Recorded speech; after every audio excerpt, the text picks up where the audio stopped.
A single tear escaped beneath the cold steel frames that couldn't contain the ocean of grief. Matthew felt his heartbeat quicken as he approached the glass-walled office where Robert Foster, CEO of Foster Solutions, stood alone with his back to the door. The man's shoulders, typically squared with the confidence that had built a technology empire, now slumped beneath the weight of something Matthew couldn't fully comprehend. The worn leather bookmark with Psalm 23 etched on its surface, pressed against Matthew's palm, hidden in his pocket. It had sustained him through his own valley of shadows. The modern office complex of Foster Solutions sprawled across 12 floors of downtown excellence, its sleek design and sustainable construction winning 3 architectural awards. Matthew had spent 3 years proving himself here, each day a balancing act between excellence and authenticity. The crisp blue button-down he wore had become something of a personal uniform, a quiet rebellion against the unspoken expectation to hide his faith behind designer labels and strategic networking. "I don't know why you insist on carrying that antiquated philosophy into a modern workplace," Robert had remarked 12 weeks ago during Matthew's performance review, eyes flicking dismissively to the small wooden cross that briefly peeked out from Matthew's collar. "We're building the future here, Collins. Leave the Dark Ages behind." Matthew had simply nodded, swallowing the defense that rose to his lips. His work spoke for itself. Project deliveries 7% faster than department average, client satisfaction ratings consistently in the 94th percentile. He tucked the cross back beneath his shirt and returned to his desk, where whispers followed like shadows. "Jesus freak," someone had scribbled on a sticky note left on his monitor last month. Matthew had carefully folded it and placed it in his desk drawer, beside 6 others collected over 2 years. Not trophies of persecution, reminders to pray for hearts that saw faith as weakness. Carla from marketing dropped by his cubicle that afternoon, her voice low.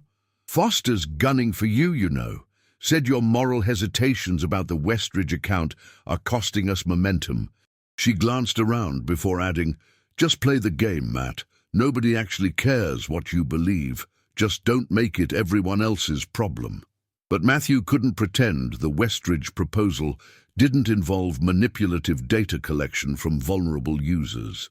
His objections weren't religious, they were ethical, yet somehow, at Foster Solutions, his faith became the convenient explanation for any stance that prioritized people over profit. The next morning, as Matthew waited for the elevator, Robert Foster himself appeared beside him, his cologne announcing his presence before Matthew could turn. "Collins," Foster said without looking at him, "I need the revised Westridge proposal on my desk by 3. Make the necessary adjustments." "Sir, I've outlined some alternative approaches that would accomplish the same revenue goals without—" "I don't recall asking for alternatives." The elevator arrived with a cheerful ding that contrasted with Foster's cutting tone. 3 o'clock. 7 hours later, Matthew placed 2 documents on Foster's desk, the revised proposal as requested, and a single page outlining the legal and ethical risks the original approach carried. He'd worked through lunch to complete both, praying quietly for wisdom with each paragraph. Foster glanced at the second document, his expression darkening like a thundercloud. "Did I not make myself clear this morning?" "Completely clear, sir. The revised proposal is exactly as requested." Matthew gestured to the primary document.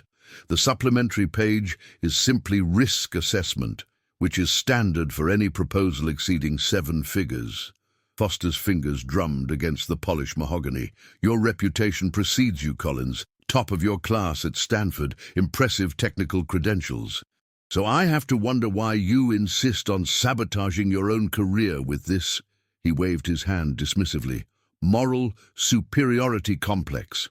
Matthew held his gaze.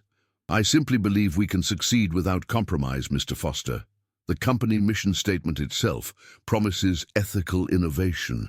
Don't quote my company values to me." Foster stood abruptly. "I built this organization from nothing while men like you were singing hymns and passing collection plates. The real world requires difficult decisions, not idealistic platitudes. Something in Foster's tone caught Matthew's attention, not just anger, but a deeper bitterness, almost personal in its intensity. For the first time, Matthew wondered what experiences had shaped the man before him. "My faith doesn't make me less committed to excellence, sir," Matthew said quietly. "If anything, it demands more of me." Foster's laugh held no humor. "Keep your sermons for Sunday, Collins. Monday through Friday, you work in reality." As Matthew turned to leave, his eye caught a photograph partially visible beneath a stack of folders on Foster's desk. A younger Foster, with his arm around a teenage boy with similar features. The image vanished from view as Foster slid the files over it. 3 days later, the Westridge contract proceeded without Matthew's involvement. He was reassigned to smaller projects, his access to senior leadership quietly restricted. The message was clear. His career ceiling had been determined. "You should consider moving on," advised Thomas, a fellow developer who had become something of a friend despite their differences. "Foster's not known for changing his mind once it's made up. And honestly, man, would it kill you to bend a little? Nobody's asking you to commit a crime." But Matthew felt a strange peace about staying, despite the increasing isolation. He continued producing exceptional work, even as his contributions were minimized in team meetings and his name disappeared from important email chains. Then came the morning meeting that changed everything. Foster was uncharacteristically absent. Marcia, his executive assistant, entered the conference room with reddened eyes and a trembling voice. "Mr. Foster will be taking an indefinite leave of absence," she announced to the stunned room. "His son, Andrew, was in a serious car accident last night. He's in critical condition." A heavy silence fell. Few people even knew Foster had a son. The man's personal life was as impenetrable as a fortress.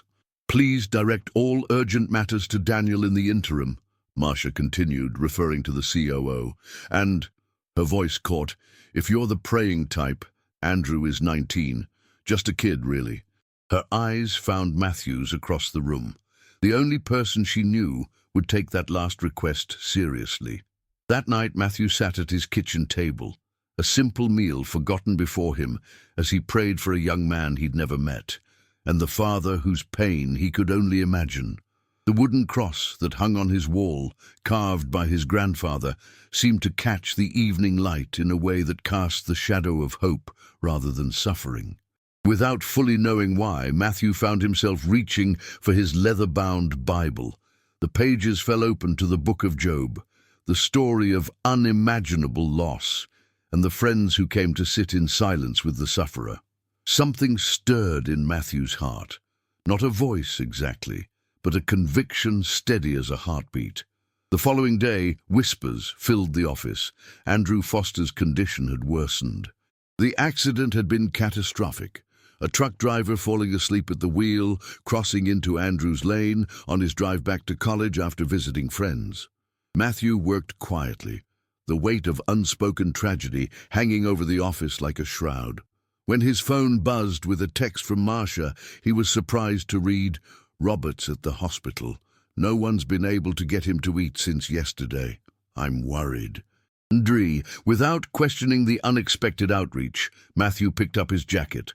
"Family emergency," he told his supervisor, who merely nodded, too preoccupied with covering Foster's responsibilities to ask questions. University Hospital rose 40 stories against the autumn sky, its windows reflecting clouds that seemed appropriately somber. Matthew found Marcia in the waiting room, clutching a cold cup of coffee. "Why did you text me?" he asked gently. She looked up, exhaustion evident in the shadows beneath her eyes. "Because you're the only person at that company who ever asks about people instead of projects." She gestured down the hall. "He's been sitting there for 27 hours straight. The doctors say Andrew might not make it through the night, and Robert won't leave to even change clothes." Matthew hesitated. "He doesn't exactly consider me a friend, Marcia." "He doesn't have friends," she replied simply. "He has business associates and employees. That's by design." She met Matthew's eyes, but right now He needs something else. Matthew walked quietly down the sterile corridor, the antiseptic smell bringing back memories of his mother's final days 3 years ago. He found Robert Foster in a private waiting area, staring blankly at the wall. The powerful CEO looked diminished somehow, his expensive suit rumpled, his face ashen with stubble and grief. Foster didn't look up when Matthew entered, didn't seem to register another presence until Matthew silently placed a sandwich and bottle of water beside him. "What are you doing here, Collins?" The voice was hollow, lacking its usual sharp edge. "I heard about Andrew," Matthew said simply. "I'm so sorry." Foster's laugh was a broken thing. "Come to see if divine justice is real? The cruel boss getting his comeuppance?" "No, sir. I came because no one should sit alone when their heart is breaking." Something in Foster's expression cracked, just slightly, before he looked away. "Save your platitudes. Unless your prayers can give my son back his future, they're just empty words." Matthew didn't respond to the bitterness. Instead, he asked, "Tell me about Andrew." For a moment he thought Foster would order him to leave. Then, almost imperceptibly, the older man's shoulders sagged further. "He's brilliant. Always was. Taught himself coding when he was 12. Full scholarship to MIT. Foster's voice caught. "He wants to develop adaptive technology for children with disabilities." "He sounds remarkable," Matthew said quietly. "He's everything I'm not," Foster whispered, and for the first time he looked directly at Matthew, revealing eyes red-rimmed and haunted. He got his mother's heart, thank God. "Mchi." They sat in silence for several minutes before Foster spoke again, the words seeming to emerge from some long-sealed vault. "She was religious too, Catherine, always trying to drag us to church." His fingers twisted the wedding band he still wore 7 years after her death. "I made it difficult for her, scheduled meetings on Sundays, mocked her beliefs." Matthew remained silent, sensing Foster wasn't really talking to him anymore. When she got sick, she never wavered. "Talked about seeing Jesus soon." Foster's voice was barely audible. "I was so angry at her for accepting it, at God for taking her." He looked down at his hands. "Andrew kept her faith. They were close that way. And I—" He trailed off. "You tried to protect him from more disappointment," Matthew finished gently. Foster's head snapped up, surprise momentarily displacing grief. "How could you possibly—" "Because that's what love does when it's wounded," Matthew replied. "It tries to shield others from the same pain, even when the methods are flawed." A doctor appeared in the doorway then, her expression grave. "Mr. Foster, there's been a change in Andrew's condition. We need to speak with you." Foster stood on unsteady legs. He paused, looking back at Matthew with an expression of naked fear that would have been unthinkable in the boardroom. "Would you—" he began, then stopped. "I'll be right here," Matthew assured him. When Foster disappeared down the hall, Matthew closed his eyes and prayed more fervently than he had in months, remembering the words his grandfather had taught him. Prayer isn't about changing God's mind, but aligning our hearts with His. An hour passed, then another. Hospital staff changed shifts. The sun set beyond the windows, painting the waiting room in deepening shadows before Matthew thought to turn on a lamp.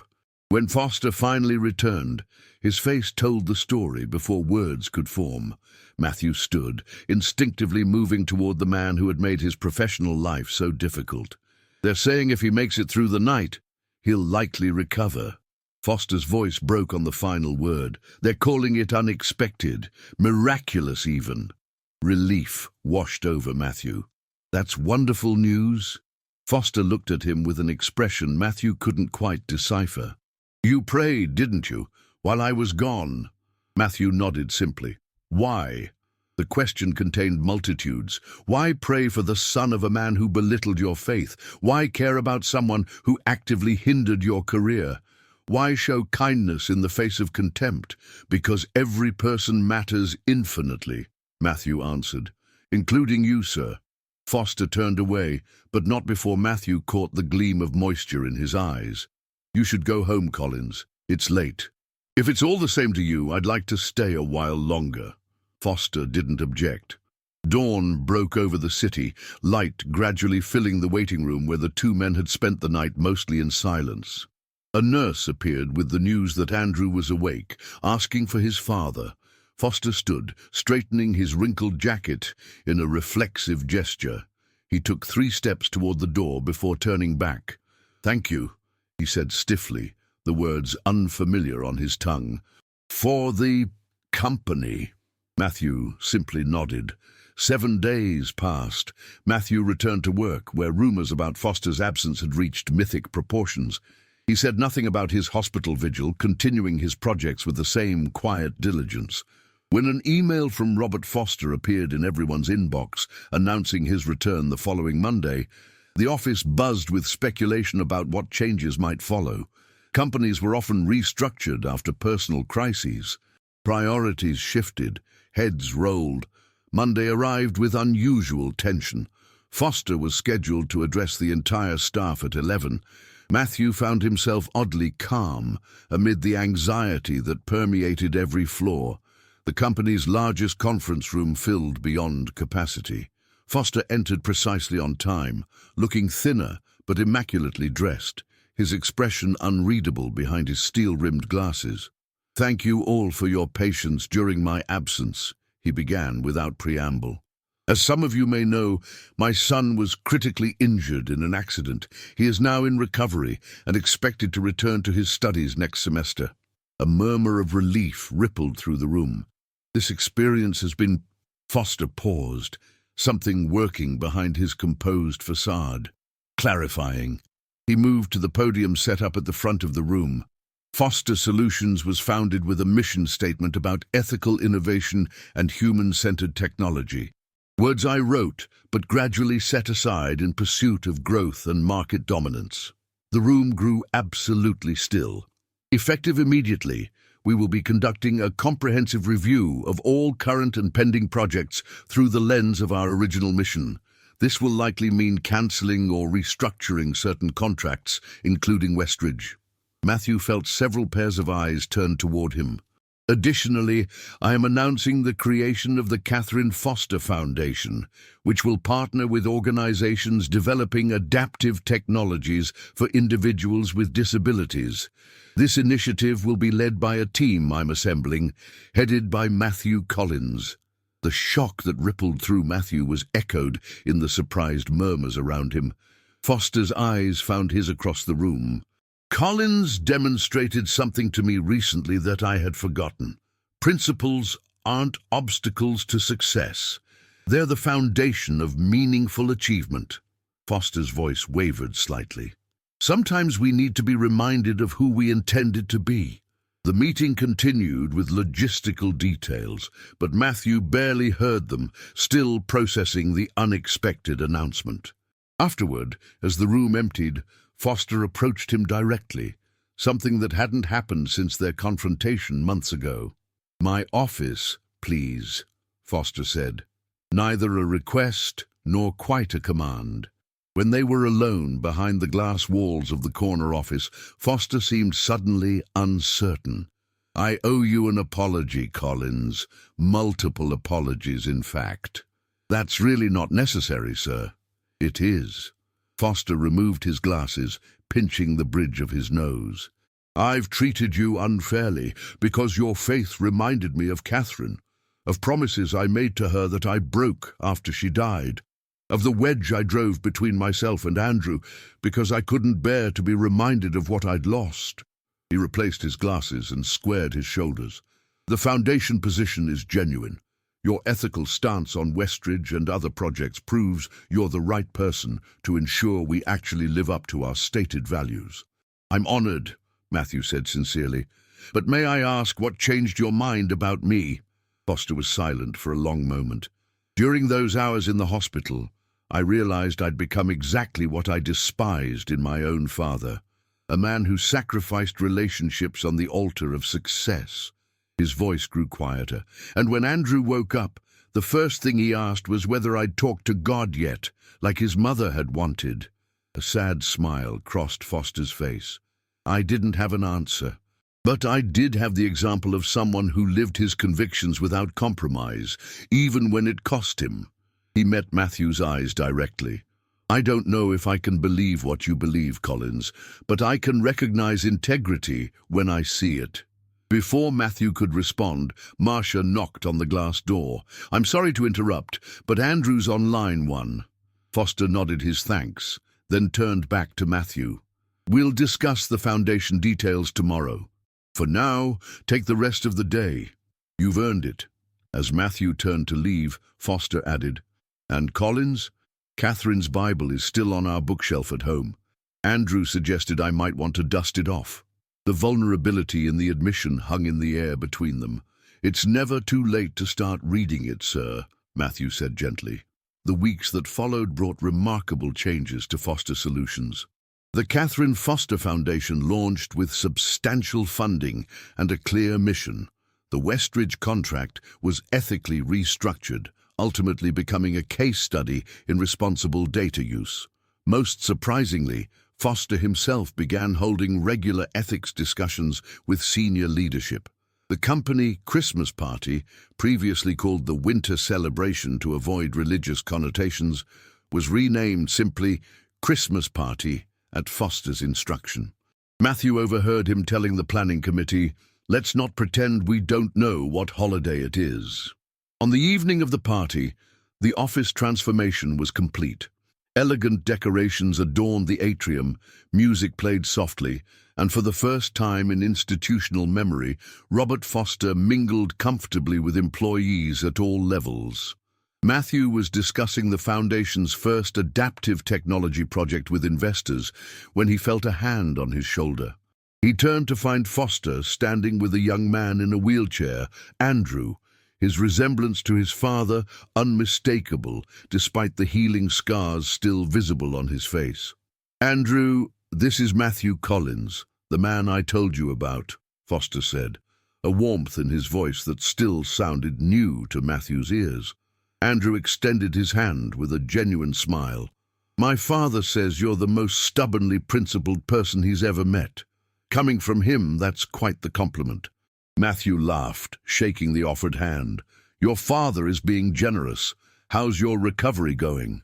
Slower than I'd like, faster than the doctors expected, Andrew replied. Dad says you're leading the foundation that's being named after Mom. It's an honor, Matthew said sincerely. From what I've heard, she was remarkable. She would have liked you, Andrew said with certainty. Then with a glance at his father, she always said Dad needed someone who wouldn't be intimidated by him. Foster cleared his throat, clearly emotional but trying to maintain composure. Andrew has some ideas for the foundation he'd like to discuss with you. I'd love to hear them, Matthew began, but stopped when he noticed Foster's expression change, looking past them toward the entrance. A hush fell over the nearby guests as Daniel, the COO, rushed toward Foster with clear urgency. Robert, I just got word. Westridge is threatening to pull out completely after the contract revisions. They're claiming we've violated preliminary terms. Their lawyers are saying, it can wait until tomorrow, Foster interrupted firmly. But the financial implications... It can wait, Foster repeated, his tone leaving no room for argument. Tonight is about celebrating with the people who make this company what it is. Numbers will still be there in the morning.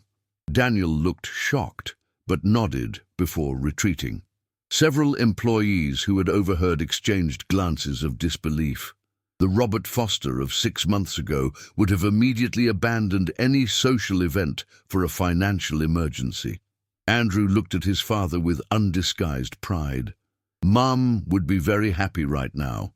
Something passed between father and son, an understanding, perhaps a healing, before Foster turned back to Matthew. Would you excuse us for a moment? There's something I need to discuss with Andrew. Matthew nodded, watching as they moved toward a quieter corner of the room. He was approached by several colleagues, conversation flowing easily where once there had been awkward distance. His faith, once whispered about as an eccentricity, had somehow become a recognized part of who he was, without being the only thing people saw. 40 minutes later, a gentle tapping on a glass brought the room to attention. Foster stood near the center of the atrium, Andrew beside him. "I want to thank everyone for making this year one of transformation for Foster Solutions," he began. "Many of you have been with the company longer than I deserve, considering how I've led it at times." A ripple of surprised laughter moved through the crowd. "When Catherine and I founded this company, we had a vision beyond profit, a vision I lost sight of after her passing." Foster's voice caught slightly. "It took nearly losing my son to remember what matters most." He gestured toward Matthew. "And it took the quiet courage of someone willing to stand by his convictions, even when it cost him professionally, to remind me of the leader I once aspired to be." Matthew felt the weight of every gaze in the room, but it no longer carried judgment, only a new respect. "Collins, would you join us?" Foster called. Surprised, Matthew made his way through the crowd. As he approached, Foster extended his hand, but then, in a move that stunned everyone present, pulled Matthew into an embrace. "Thank you," Foster said, loud enough for those nearby to hear, "for showing me what strength actually looks like." Matthew stood frozen for a moment before returning the embrace, aware of the profound significance of this public acknowledgement. Around them, spontaneous applause broke out, led by Andrew and joined by the entire company, a moment of genuine connection in a space once defined by hierarchy and competition. When Foster released him, Matthew noticed something he hadn't seen before, a small crosspin on the older man's lapel, identical to the one Andrew wore.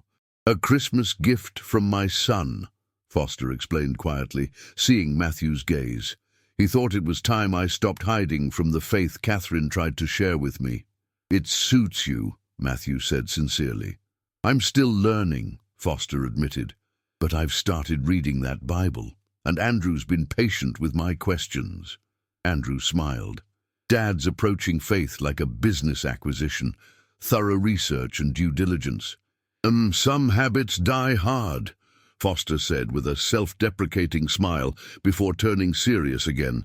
"But the truth is, seeing how your faith guided you when it would have been easier to compromise, it made me wonder what I've been missing all these years." The celebration continued late into the evening. As Matthew prepared to leave, Foster caught him near the coat check. "Collins, there's something else." He seemed uncharacteristically hesitant. "Andrew and I are attending Christmas Eve service, Catherine's old church. It would mean a great deal if you would join us." Matthew couldn't hide his surprise. "I'd be honored." Foster nodded, satisfaction and something like peace settling into the lines of his face. "Catherine always said that faith isn't proven in cathedrals, but in how we treat each other when it costs us something." He adjusted his glasses in a gesture Matthew now recognized as emotional self-regulation. "I think I'm finally beginning to understand what she meant." 3 days later, Matthew sat beside Andrew and Robert Foster in a simple church as candles were lit and ancient words of hope filled the sanctuary. The leather bookmark with Psalm 23 rested in Matthew's Bible, a reminder of valleys walked through and comfort found. Foster leaned over during a song, whispering, "I don't know all the words yet." "That's okay," Matthew replied. "You don't have to know everything to begin."